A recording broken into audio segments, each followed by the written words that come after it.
Родился и вырос я в небольшом поселке на Дальнем Востоке. Родители всю жизнь работали на железной дороге, и все сыновья, а нас было трое, после школы тоже шли в железнодорожники. Так же сделал и я. Поступил в техникум, отучился год и понял, что это не мое. А через силу я никогда и ничего не делал. Тянуло меня в медицину. Бросил через год техникум вопреки уговорам матери и ультиматумам отца и, как ни странно, с легкостью поступил в медицинский институт и перебрался жить во Владивосток. Когда годы обучения были позади, я стал доктором, то где только мне не приходилось работать, в том числе и на скорой. На одном из дежурств везли мы в больницу девушку с переломом ноги. Вот тут-то я сразу и пропал. Бегал потом к ней в больницу, навещал. Через несколько месяцев мы с ней поженились. Меня направили на работу в один из отдаленных поселков края. Там у нас родился сын, а через несколько лет дочь. Но моей душе не хватало простора в заштатной больничке. И вот как-то раз удалось поехать на переквалификацию в северную столицу. Там я встретил человека, который стал мне лучшим другом на всю жизнь. Он-то и перетащил меня с семьей в один провинциальный городок под Питером. Правда, городок был областным центром, там только что построили новую современную больницу, и им очень требовались квалифицированные кадры. Обещали дать трехкомнатную квартиру. Я собрал семью, и мы все вместе переехали. Квартиру и правда дали, не обманули. Стал я работать в новой больнице до изнеможения, и ночные дежурства, и тяжелые операции, и консультации. После моего отъезда в город уже ушел из жизни отец, и теперь мама жила одна в большом доме, и кроме домашней живности, кур, уток, козы и кота у нее никого не было. Сперва разъехались братья в разные города, а теперь вот и я покинул свою матушку. Но старался ее навещать как можно чаще, ну хотя бы раз в год в отпуск приезжал, когда самое, если получалось, то с семьей. Мы помогали ей по хозяйству и в огороде, да и просто скрашивали ее одинокие деньки перед долгой и длинной зимой. В один из таких визитов случилась эта история. В конце лета надо было помочь матери собрать урожай.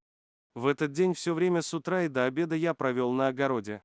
Несмотря на то, что лето уже подходило к концу, стояла сильная жара. Уже несколько дней столбик термометра не опускался ниже 35 градусов.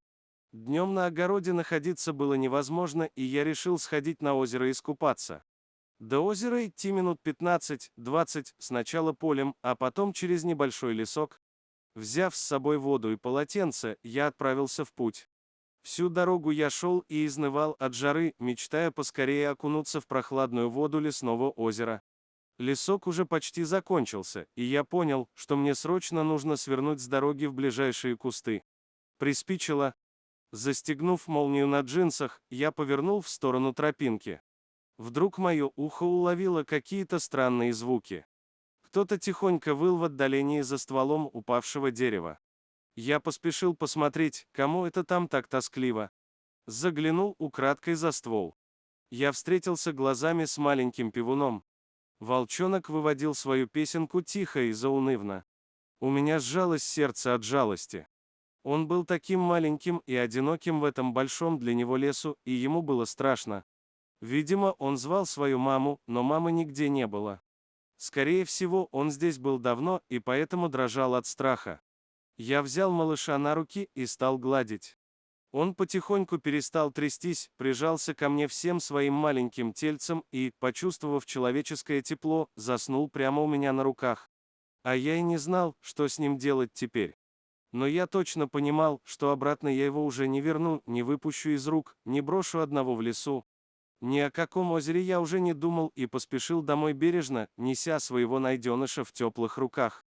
Мама озадаченно посмотрела на меня. «Валера, зачем ты его принес? Ведь ты скоро уедешь, а мне жить с волком в одном доме. Вот ты с самого детства такой, все время приносишь домой всякое зверье». «Мам, я что-нибудь придумаю. Построю ему вольер в сарае. Пусть там живет, двор охраняет. И тебя заодно. Ведь с тех пор, как умер пират, у нас во дворе нет собаки.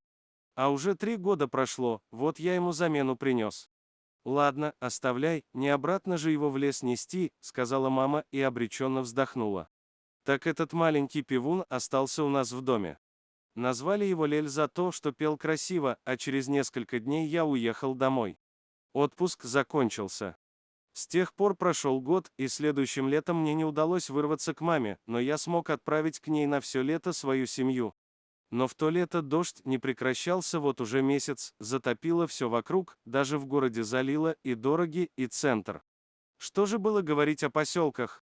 Что там происходило, страшно вспомнить. Вода пришла очень быстро, люди даже не успели сориентироваться. Мама с моими домочадцами, как и немногие жители поселка, не успели уехать. Первый день, когда пришел потоп, они пытались спасти хозяйство, перетаскивали кур на чердак. Потом вода хлынула внезапно, пришлось им забраться под крышу к курам. Слава богу, что дом у нас был крепкий и выстоял наперекор стихии. Кот тоже взобрался на чердак, а вот Лель пропал во всей этой суматохе. Дети плакали. Мама причитала, как же ей жалко волка. Один раз спасли его от гибели, а во второй раз не уберегли. Они были уверены, что волка унесло водой. И вот уже вторые сутки моя семья на чердаке с курами и котом. Смотрят в слуховое окно. Все ждут, когда река в берега вернется. Или приедут спасатели и всех эвакуируют. Так они и сидели на чердаке и ждали помощь хоть откуда-нибудь. Вскоре течение реки стало спокойнее, хотя вода была довольно-таки высокой. Вдруг где-то вдалеке они услышали знакомый вой. Сперва подумали, показалось, но потом песня стала слышна все отчетливее. Мама поняла, что это песня нашего волка. Только он один во всей округе так проникновенно выл. Звук мотора разрезал тишину, и мама увидела лодку, которая тихо плыла против течения. В лодке сидел Лель и звал ее, свою мать, он искал ее среди стихии. «Лель, ты нас нашел!» — крикнула мама в слуховое окно. Волк, озираясь, остановил взгляд на крыше, откуда доносились звуки, бешено завилял хвостом и поднял голову к небу. Наконец-то он нашел их. «Женщина, вы что, не уехали со всеми?» — крикнул парень, сидевший на корме. Парень заглушил мотор, и лодка тихонько подошла к слуховому окну. «Надо уезжать, пропадете здесь, уже все уехали. Если бы не ваш пес, я бы даже не подумал, что здесь еще кто-то остался. Это ведь он меня сюда привел. Но как мне выбраться отсюда? Я ведь тут не одна. Со мной невестка, внуки, коты, куры. Не волнуйтесь, я сейчас по рации бригаду вызову. Снимут вас всех, никого не оставят». Слава богу, все остались живы благодаря нашему найденышу. Когда жена и дети рассказали мне эту историю, я плакал, до того проникся благодарностью к отважному зверю. А дом мы потом просушили и отремонтировали. Понравилась история? Ставьте лайк и подписывайтесь на канал, впереди еще много всего интересного, всего доброго.